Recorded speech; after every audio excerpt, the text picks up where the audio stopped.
You want to get up? We'll get you up.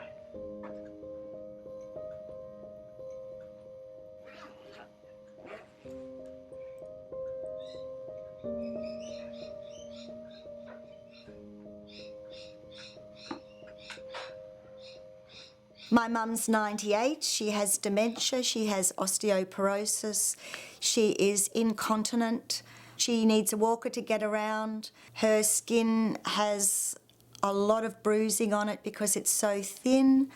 I am one of 4 children. I'm living back in the original house that Mum had built in 1956, and I'm caring for my mother and I look after my father. I thought looking after Mum would be a short-term thing. I thought it'd be about 6 months roughly. All right, Mum, I'm going to put your slippers on, okay, because that'll make your feet a bit warmer. Because did you want to go for a walk? No, you've had enough for the day, haven't you? Freezing, aren't they, Mum? They're cold.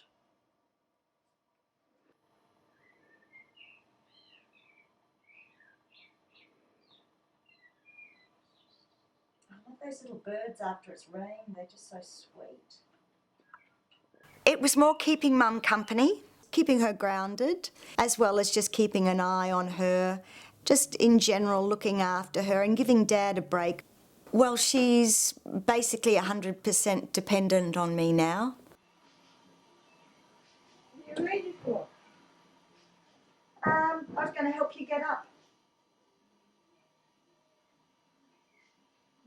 I'm going to take you to your knitting now. I'm going to get the car out of the garage and you'll walk down the laundry.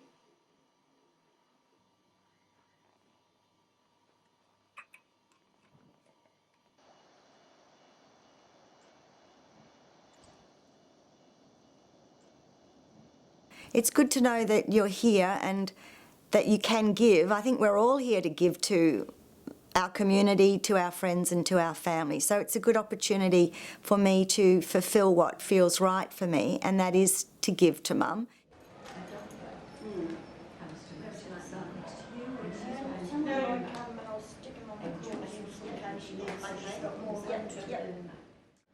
They're all 6 months old.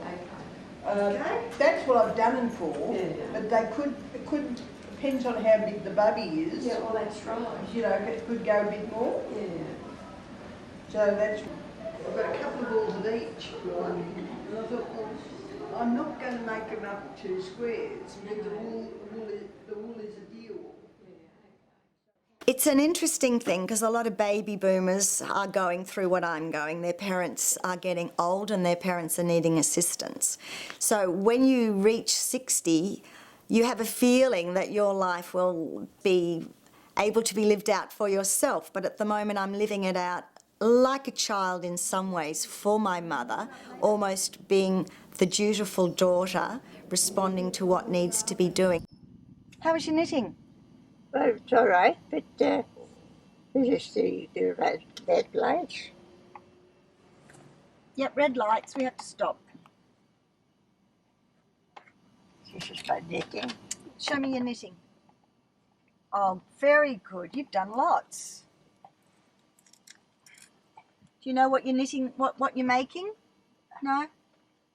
The only difference, I guess, is for me, I see a person that's getting older and older, weaker and weaker, frailer and frailer, going off to death, whereas when it's a little baby, when I had my own daughter, there was more joy, there was bubbling and giggling, and you could see life unfolding, whereas with Mum, it's unfolding in a different way. Sometimes I'll come into her bedroom in the morning to give her a kiss and I'll look at her and I'll think, oh my goodness, she's not breathing. And so it would be death, you know. There's the fear I've got of death in front of me as well, a funeral, which I haven't had with a parent yet. For about 3 or 4 years, I didn't acknowledge that I was a carer. It wasn't until I was beginning to hit the wall myself that I thought there must be some support out there for someone like me.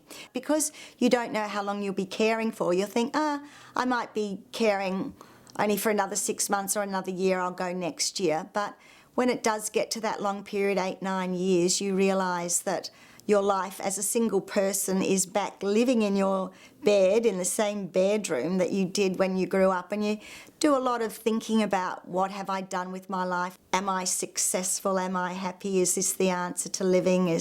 Will there be another chapter after this, another 6 chapters, or is this where it finishes?